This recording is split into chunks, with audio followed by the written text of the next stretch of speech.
What's going on, everybody? Welcome in the Vikings Now by Chat Sports. Coming up on today's show, we're going to be diving into the injury reports from Wednesday around the Minnesota Vikings and the Green Bay Packers. Then we're also going to be diving into a full-on preview, man. It's Packer week. No matter how bad the Packers are, how bad the Vikings are, how good each team is, game like this just fires me up. So it's Packers week. I can't wait to get into it. And then we'll also be obviously diving into that preview. I'll give you my keys to victory, but man, it's Packers week. There's a little extra juice here in the studios. Let's dive right into the injury report from the Packers side of things. You're going to see a lot of notable names on here. Eric Stokes, and Darnell Savage, both those guys were placed on IR, so we won't be seeing them against the Vikings this weekend, which is big because obviously the Vikings don't have Jefferson still. So those hits to the Packers secondary, that helps him out. But then Aaron Jones, he was doing with a hammy. Josh Myers, their center, dealing with an ankle, did not practice Wednesday. And then Luke Musgrave, he was dealing with the ankle as well. He's not practicing. Then he had 4 guys that were limited at practice. Jaire Alexander, expect him to go. He's a stud. We know how he is. Devonte Campbell, ankle, expect him to go as well. Same with Jenkins, and then Devonte Wyatt, also on the limited at practice injury report from Wednesday. We'll obviously get more info from the Thursday injury report, so obviously make sure you guys are subscribed, get you an update from that front. But this is how we're looking right now on the Packers side of things. Kick it to the Vikings. Pretty minuscule. They only had 4 dudes, but they all did not practice. TJ Hockenson, Ezra Cleveland, Jalen Naylor, and Brian Asamoah. We knew TJ Hockenson was going in and out of the lineup against the Niners with that foot injury, so I'm assuming he'll be ready to go. Obviously, went down a couple times, so a little concerning there. We'll talk about Ezra Cleveland when we talk about the offensive line here in a second, but it's going to be interesting to see what the Vikings do on that standpoint. And then Asamoah has been dealing with the ankle, so don't really expect him to go. But, hey, we'll just have to wait and see. But that's the injury news. And before we dive into the full-on Vikings-Packers preview, who do you guys got this weekend? You got the Vikings, type those Vs. But if you got the Packers, type those Ps down in the comment section. This will be the pinned comment on today's video. So if YouTube throws an ad break your way, you guys know what to do. Sit back, let it play, go down there. Let me know who you got this weekend. V for the Vikes or P for the Packers. Let's dive into it now. A full-blown Vikings-Packers preview, man. I'm fired up. I can't stand the Packers. I can't stand their fan base. I can't stand anything about them. But let's dive into first kind of what the Packers have been doing as of late, and then we'll dive into some keys of victory on the Vikings side of things. But this was the Packers' last 5 games because, listen, they came out guns a-blazing week 1 against the Chicago Bears. You know, they killed them. They beat them by 20+, and I was thinking, like, man, do the Packers actually have something here again in Jordan Love? But they've struggled over the last 5 weeks. I mean, they lost to the Falcons. They absolutely blew that game. They got lucky to come back against the Saints. They're actually down 17-0 in that game. Had a fourth-quarter comeback. The Lions destroyed them on that Thursday night. And then these last 2 weeks, man, you're on the road in Las Vegas. And you're on the road in Denver.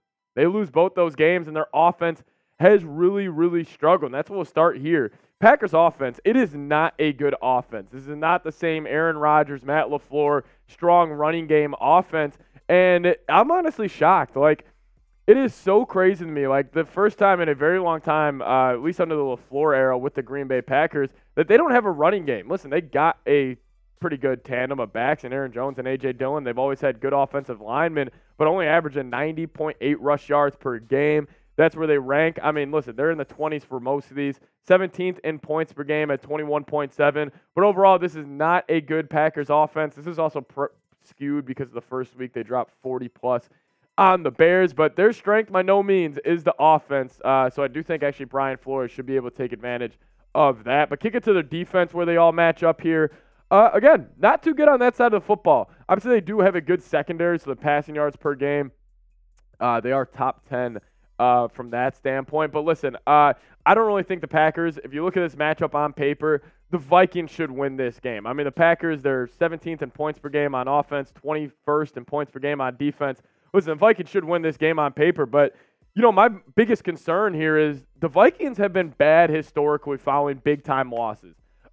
Listen, the Minnesota Vikings, like, we go back to last year. You beat the Bills in that crazy game, and you lose to the Cowboys 40-3. We take it back to the Minneapolis Miracle. Then the following week, you lose an NFC Championship to the Eagles 38-7. Like, it always seems like the Vikings, when they have these big-time emotional victories, the next week they always come out flat. And especially when you're going on the road to the Green Bay Packers, an interdivisional opponent, like, yes, the Packers aren't that good, but it's just how the Vikings have kind of their history and kind of how their makeup has been, that they aren't that good following these losses. So that's my biggest concern. Dive into some keys to victory here in a second, so make sure you guys stay tuned. Got to give you guys a huge shout out, I got to tell you guys about Prize Picks. They sponsor on today's edition of Vikings Now. Listen, Prize Picks, it's daily fantasy made easy. It's simple. All you got to do is pick 2 or more players, select more or less on their projected stat types, and win some serious cash, man. This weekend I'm rolling with little Lamar Jackson, Patrick Mahomes combo. Listen, Lamar, I think he's the second best quarterback in the league right now. That's just kind of my take. So I'm going to ride his hot hand and go more than 228.5 passing yards. I'm also going to take more on Patrick Mahomes at 292.5. Listen, you guys can get in on the fun, join my picks, or you guys can fade my picks. But just make sure you guys do it at prizepicks.com/CLNS and use the code CLNS for a first deposit match up to $100. Make sure you guys do get hooked up today. prizepicks.com/CLNS and use that promo code CLNS for a first deposit match up to $100. Link for that, comment section, and the description of today's show.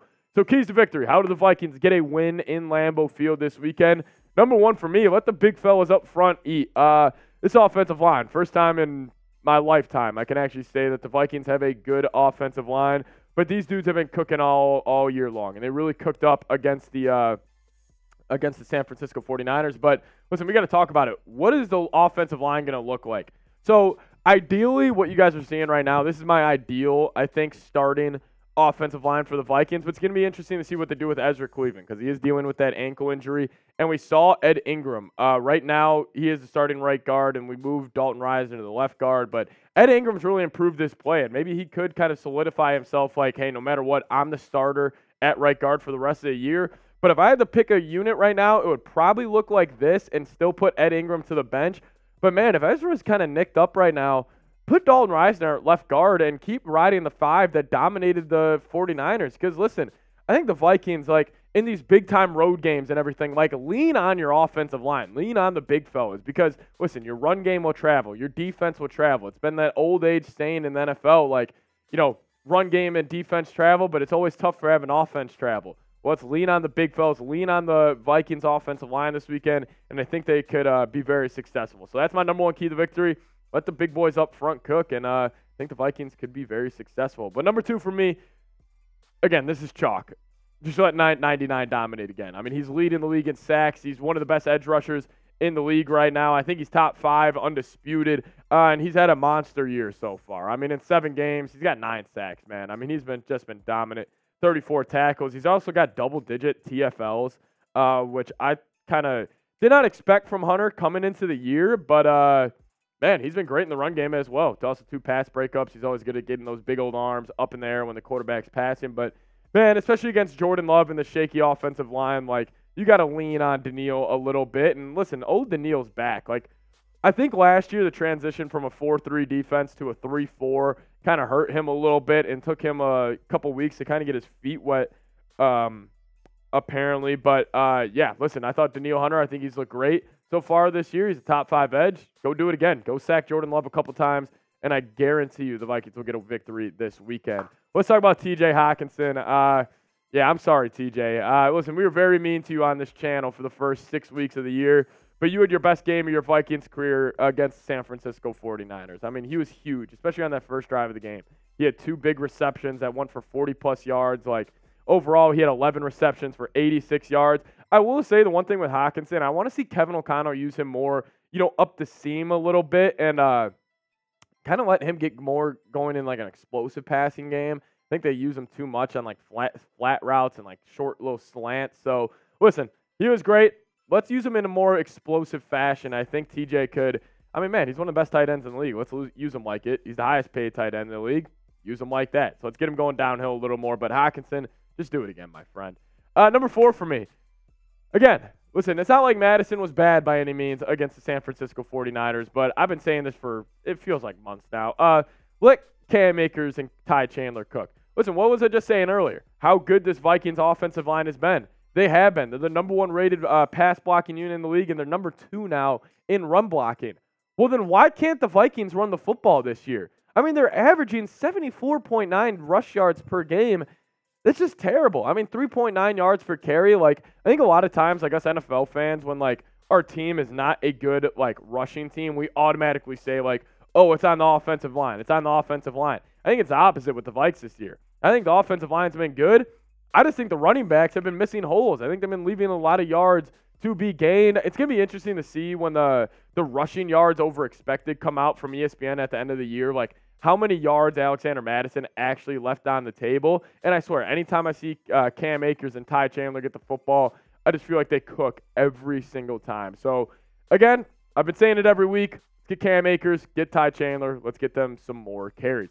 But number 5 for me, let's have a little sense of urgency because it kind of speaks into that point I was making earlier where it was like Vikings have been bad coming off these big-time wins. But, man, the schedule opens up a lot, dude. Like, the Vikings are 3-4 right now. I'm going to say it. Like, I expect to win every single one of these games.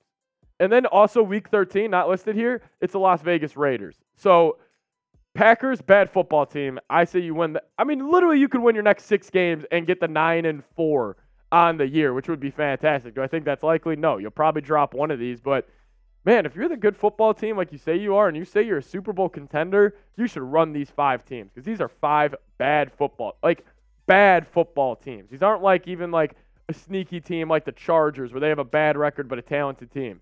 These are bad teams with bad records. The Vikings should win all 5 and then obviously beat the Raiders. But, hey, if the Vikings do win all 5, I think they're going to make the playoffs. But I still think it's up in the air right now, the playoff chances. But right now they got a 57% chance.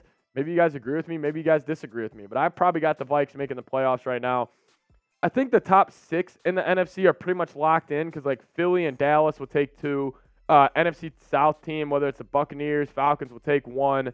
And then you got the NFC West with San Fran and Seattle. That's 2 more. So, like, it's gonna be interesting to see. But yeah, will the Vikings make the playoffs? Let me know. Y for yes, N for no. And as always, guys, make sure you guys are subscribed to the channel. I appreciate you guys watching all of our videos and helping us out here at Vikings Now and supporting the show. So seriously, thank you guys so much. Let's go beat the Packers this week. Give me an FGB down in the comment section as well if you feel like it. But subscribe, stay in the loop. See y'all next time. Go Vikes, baby.